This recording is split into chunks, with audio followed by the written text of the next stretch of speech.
abang Isa gadi nu amara gaaf nagaa isin kadhachaa ture dhiisee gajjo. turi dhaggeeffadhu abdii carraa kee eeggadhu nu amaaraa nu faannoodhaa faannoo wajji jirraa akka minilik harkaa farma isiirraa muretti isiirraa murrettanii barisiinu ijoollee walluu amaara talaata keessa wajjin galee galgala nu amaara maal fiddanii ajjeefnee isin agarsiifna harmaaf harka isiirraa murre isin agarsiifna jettanii dubbatu turtan jechuu bana keetti mee hin dubbannee dhiwaan kana viidiyoo jirachuu banna isin haasaa turtan viidiyoon as yaatanii maali diinummaan kana hunda maali isin goone nu jechuu dhugaa rabbii Guyyaa sadii guutuu beela kana namni kadhatee na dhaggeeffadhu. obboleessa turi miskiina karaa deemu abdaniitu Ani guyyaa sadii guutuu mana kiyya banadhee gastii kiyya banadhee amma wal mordaa yaada kee ibsu soora ani sibaasa maaliif ani bari wadi Maafi afaan irratti waliin deebisina afarso irra nama hin adeema jedhama lollee carraa fiskiin ta'a jira. arrabsa malee. Kaliin kaafartu kaafii geessa. soora yaada kee atillee yaada kee gabaabsitti fufi yaada kee gabaabsi dhiisi waa'ee abdii haasa'uu baate numartuu dhageenyee jirra dhiisi. Garuu amma ka dubbachaa jirru waa'ee mucaa miskiina qabanii tumanii fidanii nama afuriin tuman kana dubbachaa jirra. Garri furmaatitti ta'u ijoollee walloo gadhiisuu dandeessisiiftanii gadhiisisiisa. Gadhiisuu dadhabdanii dhiisa waan gara fuuldurraa dhufu ammoo homaa rakkoon qabu waliin jechaa jirra. Amma dhugaa walitti himaa jirra malee ka arrabaa nulis arrabsine isaanis arrabsine isinillee arrabsaa jirtan.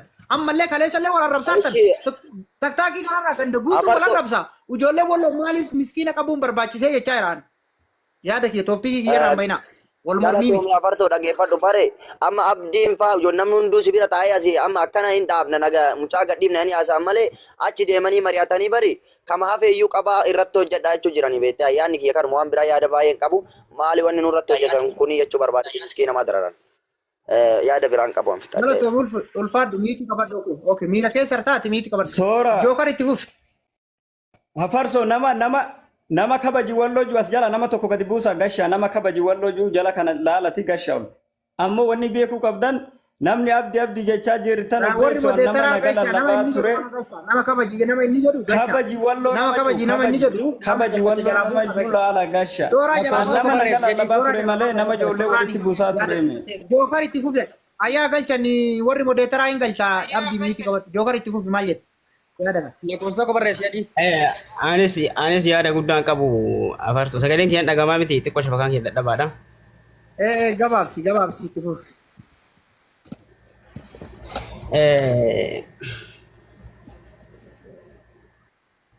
Afarso ani wanti jechuu barbaade hundi keessanuu bakka jiraatanii Oromoo koo aga asirraa bade hoggaa wayii ga'eera haadha gastii namaa seene miidhaa hadhimneerra. Oromoo wallootii fi Oromoo Arsii wal arrabsuu bara kan agarre gabaabsee waan tokko isin jechuu barbaada. Gaafa Oromoo walloo Oromoo qabaa hin agarre takka naftanyaa qabaa malee hadha kun isa fuudha wal tuffatuudha wal xiqqeessuudha. Oromoo ani mucaa qabamellee hin agarre mucaa qabaniitiin viidiyoo waraabanii sin agarre garuu Oromoo akkana godheen salphina guddaadha. Hin dhagamaa miti salphina guddaadha.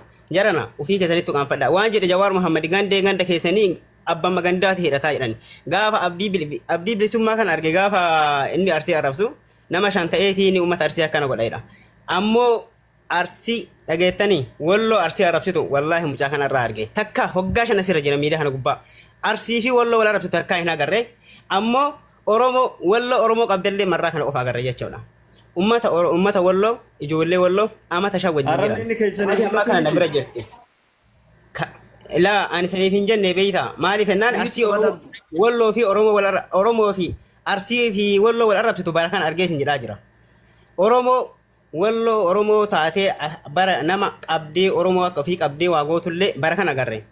Kanaaf wal arrabni guddaadha. Ayyuus arrabsanii beekaa arrabsanii wallaalaa arrabsanii guddaa dikkaan sheekii qeensin asirratti waan hin taane uuma kamiinuu hojjetee jira. Garuu bakki wal geessan takka hin jiru karamatti wal dhiisan jechuudha. Arrabni faayidaa hin qabu. Amma wal dhiisan wanti guddaan ammoo wanti sirra hojjechuu barbaadanii asii achillee namni wal arrabsa waan ta'eef ammaa fi wanti isin gochuu barbaadanii safuudha kun Oromoo qabuun Oromoo akkana godhuun miskiin akka ofii dalagatu biyyaa bahee haadha abbaa ofii bira hin jiru nu hundi kennaayyuu asii obboleeyyan taane fira waliif taane malee warra wal beeku miti maqaa ani fakkeenyaaf walloo Arsii shawaa maalii kan jedhan kana sirbarraan dhagahe wayi keessa deemee arge keessa deemee nagarre maaliif ennaani haala biyya keenyas ni beektan jechuudha. Sirbarraa walloo jedhanii Oromoo sana kutaa 11 akka taate sirbarraan baradhe. hadha garuu miidiyaa irratti wal agarree ofii keenyaa walitti dhufne obboleeyyan taane rakkoon meeqa osoo biyya keessa jiru walloon dheengadde dhumataa turte ummanni arsii gargaaraa ture arsiin dheengadde dhumataa turte duguggamaa jirti miskiinni haawwatiin keenya boohu jirti nama meeqa kan karaa irra jiru jechuudha hadha garuu hadha isin asitti ilmaan isaanii yoo qabdanii akkana wal gootani maal isinni fakkaata kanaafi wanta kana walitti dhaadachuu dhiisa faamiyya ilaa fati wanti xiqqoo asirratti arge faami na deebi'ee sammuu namni tokko illee abdii atillee walitti dhaadachuun faayidaan qabu. Homa takka waliin godhu wallaahi inni kijiba ummanni miidiyaa kana hundi keessanuu maal faayidaa kan qabu arrabni wal arrabsan illee bakkaan waliin geenye hadhaa fi amma tashabbura. Jookar amma waa'ee miidiyaati miti ati waa'ee miidiyaa beekaraa farsa mucaa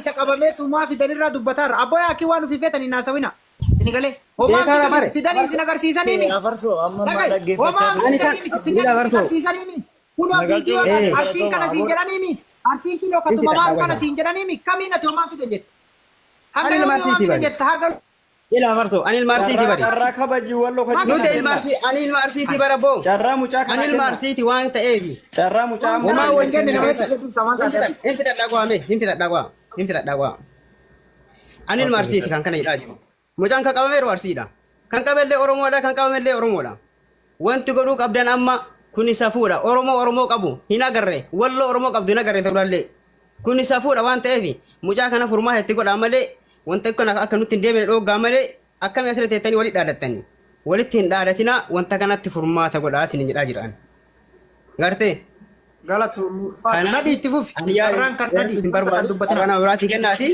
wanta kana kan walitti dhaadachuun hin barbaachisu furmaata dubbii galatu ulfaatu nadii itti fufi Joker nuyitu qabat afarsoo laal wanti siin jiru asirratti marii waliin dubbatu kana gadoo waan duraan darbe dhiisanii yoo xiqqaate sa'aatii 3 qofa kenneef afarsoo sa'aatii 3 yoo xiqqaate sa'aatii 3 achiin booda mucaa tan yeroo gabaabaa keessa gadhiisudha gaafa namichi amaaraa Itoophiyaa keessa qabame gabbayee ka iyyaa ture ijoollee Oromoo malee amaaraa iyya gabbayee afarsoo kabaji wallo kajuu kana carraa kenname maal taatan nadii dursaati isa carraa Oi ka abdii tura namni dubbate amma nadii gammadaa kun dubbate sa'aatii tokko olas keessa jira maal taate ati inni amma dhufeemi isarraan nadii gammadaa irraan isa laal gastii namaa keessa ta'anii namni gastii namaa irra ol bahee asirri as gubbaa taa'uuf iyyaa jira malee waan biraatiif himti oduu biraa isaatti sa'aatii muraasa keessatti mucaa kan dhiibnamu hin dhiiftanii ijoollee walloo warra barbaada ol galchi jalaa gabbuun warra an walloo jettu guutuu ol galchiitii gad dhiiftammoo gadi dhiiftanii in kijiba hundumtuu wal beeka quba wal qabdi guutuun isii bilbila keessaa wal dubbitti guutuun isii wal beetti hunda isii amma sa'aatii kanarra waa miti hin dhiistammoo sa'aatii ammaa kana amma oduu ati laayivii irraan baane gadaa dhiisanii sa'aa gadi hin dhiifne taanaan ijoollee namoo walitti deemti waan biraatti uumama gaafsa namoo oduu biraa dhiisaa haga walachechaatti deemu daa'ima miskiina karaa deemu fuudhanii qabanii akkana goone maaltu beeku amaaraayyuu qabaan jirtan ijoollee Oromoo daa'ima miskiina horii keessaa dhufe qabdanii waan kana irra waraabuu kan dhiisa jilaabaa afarsoo sa'aatii muraasa keessa waan biraatiin haasaa biraa dhiisa wanti asirra nama aarsaa jiru haasaa biraati haasaa biraa dhiisaatti sa'aatii muraasa qofa kenniif. Okay, ani wanni jedhu mucaa kan qabe nuhi sababiin isaadha sababiin afarsoodha mucaa wanni qabeef nutu qabe mucaa. Abdii bilisummaa waan kana keessan jiru dhiifamaa waliin abdii bilisummaa ijoollee walloo indiris minaamini jettanii asirratti sabaasabdan kuni as keessa hin jiran dhaggeeffadha. Isaanii mana irratti mucaa baasne yeroo mana irratti mucaa baasne mucaa manni nurratti gubatee riiphi ta'ee achi mana abdii irratti baasna jennee mana abdii qopheessaa turre mana abdii nuuf hin taane akka tasaa darasaa nurratti dhufnee mucaa gaara baasne sababii mucaa qabneef hafarso. Obboleessoo ati deemteeti maal arrabsite? Saba guddaa walloo arrabsite. Mata gootota dhaggeeffadhu. Hafarsoon nama saba guddaa arrabse. Ati har'a nama tokko qabee fayyaa jirta bar. Ati walloo guutuu arrabsite bar. Saba guddaa arrabse. Saba guddaa arrabse. Amma mucaa akkam gootan? Mucaa akkam gootan? Obboleessoo mucaa gubbaa keenya mucaan taa'aa jira. Eessa dhageettee gudduu gurbaa albeetti keenya taa'aa jira. haasa'ee fixatu jaa Waraabadha hundi keessa waraabadha. Warri as jala jirta waraabadha itti fufi. Waraabbattu doom seenadha obboleessoo. Mana abdii amma abdii reefitana. Koy dubbata. Abdii reefitana. Jarana dhagaya Oromoo. Abdii reefitana waa'ee kana quban qabu jedheemi. Manni sun nurra gubateenaan mana abdii irra baasuuf mari'annee manni abdii sunis nu didee. Hafarsoo. Dhaa jira kun gurbaa mucaa qabee. Waraabadha. Waan kan waan asin waraabadha hundi keessa itti fufi. Itti fufi qabu mucaa qabee. Kamucaa qabeeru itti fufi kabaji walloo ka jedhu itti fufi. Dhaggeeffadhu Waan mucaan jessiifaa galure mucaan waan jecha akka jiru irraa hubadhu akka waan hin haasa'e. Ilma baaleeti dhaggeeffadhu yee baalee liqne dhaggeeffadhu afarsoo. Eessaa jettee ati walloo arrabsita abdii kana keessa hin galchina tokkoffaa abdiin ofiifuu ilmoota sadaqaa kadhataa ture abdii kana keessa hin galchina isinii galee abdii mana isaa irratti baasna jennee qophoonne obboleessoo nuuf hin taane mucaa gaara baasnee qujgoone hudduu gubbaa albeetti keenye as jira kinoo baaleedhan daa'ima ምናምን jettan ila daratu naftoo no miidhu darati na fedee meechuu nama guddaa dhaggeeffadhu mucaa keessan hin baafattanii dubbiin kun sirraan dhufe farsoo sirraan dhufe ijoollee walloo arrabsite wantituu gaddeeftanii arrabsitan obboleessoo dhiibama gaafadhu mucaa keessan isinii gaddeeftan mucaa gubbaa isinii keenya haala balazaa wallahi laziim yoo boqorraa kunneetti kan irratti isinii fannissan walloo jennee irratti Ajjeesa dhaggeessinaati dhagay kabaji walloo ka jettu kuni kabaji walloo ka jettu ajjeesaadha rakkoon qabu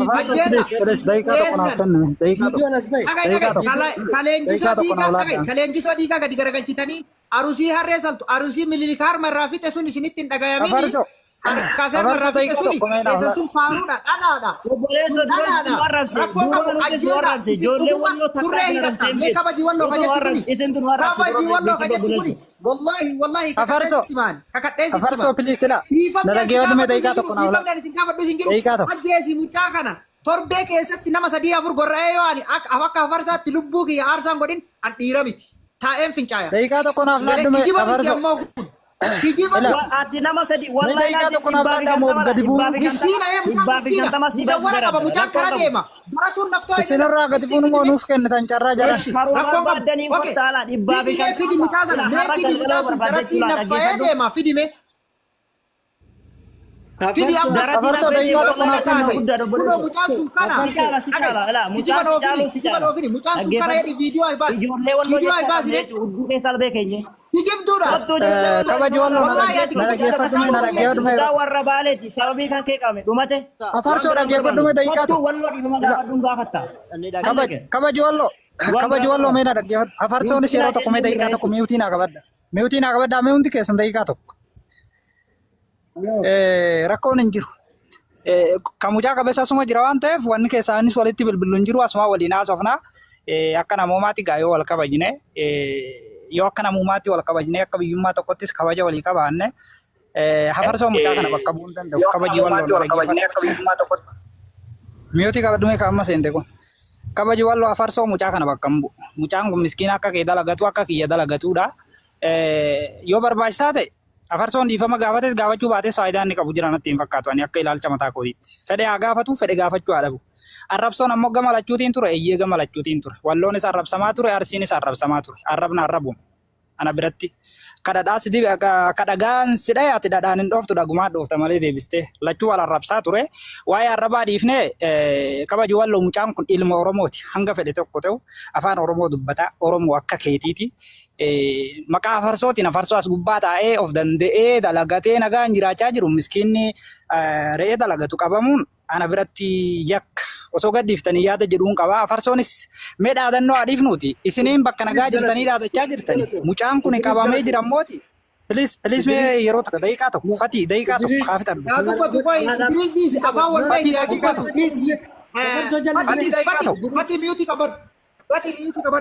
daqiiqaa tokko fatii hundi keessan iyyuu meen dhaadatinadha mucichi qabamee harka namaa kan jiru yoo gadi dhiifneedhaan amma fidanii asirratti akka albeettis dhageeffadhu fati afarsoon carraanaaf kenni malee naasofsiisi afarsoonis nama mataasaa of danda'e waan ta'eef yakka afarsootiin mucaan kun yookaan yakkamuu hin qabu yookaan mucaan kun qabamee yoo nama dalagaa irra ture ta'es dalagaa isaa irraa baafamuu hin qabu akka mataa kiyyaatti yoo afarsoon rakkoo qabaate afarsooma wajjin wal gaafadha mucaan kun miskiina yoo na tiiktaakii iyyuu hin beeku mucaa gadhiiftanii gara dalagaa isaatii adeemmatu akka namummaatti akka ilma walloo tokkotti isinitti dubbachaa jiru ani akka ilma namaatti akka ilma Oromootti isinitti haasaa jira malee piliis kabaji walloo ka jettu kun piliis anumatu si kadhata mucaa kana gadhiisii mucaa naa dalagatuuti hafarsootis mucaa haa baafnuuti achi booda isiin arraba keessanii walitti ajjaatamaa fi mushkila Idris dhiifama waan akka si gaafadha yoo dhugumaan kabaji walloo bira mucaan kun jiraate as baasi jedhimee viidiyoodhaan wallahi bira jiru waqasaman billaahi namni qabe isaallee miti kijiba oofa malee mucaan bira jiru yoo nama kumaa fi dhibba saddeeti jira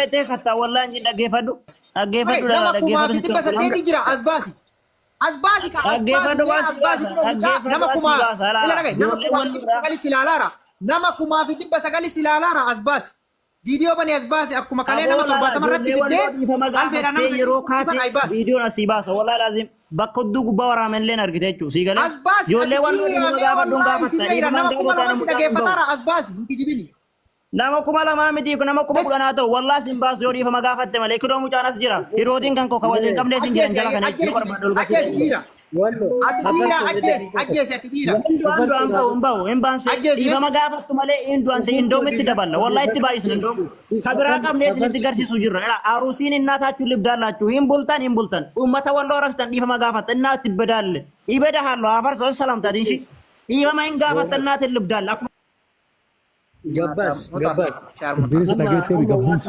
Afartu Idris dhageettee. Dimata. En indantee zacha ma sila ma isra. Dimata bichar mutazar. Walla ga'uun hin jiru waan ta'eef hundi miira taata waan ta'eef hundi miiruma itti dhaga'ame. Dhageettan warri waraabata. Baga dhageettan baga jaamsu wallo jiraate baga Idris wallo jiraate waan jedhe kunoo mucaa yoo dhugumaan bireeraati fooloo isaa dhaqaati gaafadha kadhaa miti kun ammoo nu kadhaa isinitti hin dhufne nagaya tokkoffaa irratti kadhaa miti kadhaa hin dhufne ila nagaya kadhaa miti ka dhufne asirra kadhaa miti kadhaan hin barbaachisu kadhaa miti ka dhufne kadhaa sitti fakkaataa jiraame obboleessoo ajjeesi ati dhiira wallahi ajjeesi ani hafarsaa miti mataan gadi garagalee deema ani hafarsaa miti mataadhaan gadi garagalee deema jechuudha ajjeesi kadhaa miti ka isinitti dhufne kunoo Idris walloo argitee jirta mucaan kunoo kabaji walloo ka jedhu kana fooloo isaa godhi gadhiisisiis yoo bira jiraate kadhaa hin dhufne fuula duratti Oromoon maal wal godhaa deema